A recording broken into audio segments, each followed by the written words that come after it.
Ay, good evening po mga guys. What's up? Kuya Mon Vlog. Meron nga pala akong ano sa inyo mga sa mga kakilala ko lang po, siyempre yung makaka-avail lang po siyempre sa public. Kung mapanood man sa public po to, sa ano lang po sa mga malalapit lang nakakilala ko. O mga mga guys nakakilala ko yung malapit lang dito siyempre sa Bulonggo po. Pero pag sa Bisaya at Mindanao, hindi ko na po kakayanin.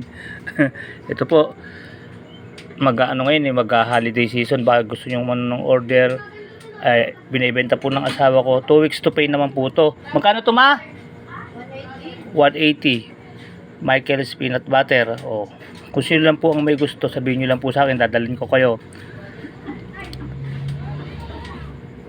Siyempre yung malapit lang po, di ba, sa mga ka-brother ko po, yung sa mga kakilala ko, pero sa mga apari, mga na po, Luzon lang po, tsaka dito lang po sa Olongo po. Pag sa apari na po, hindi ko na po kaya Ipopost mo? Hindi, ano ko na siyempre para kung sa kaya nga, oo.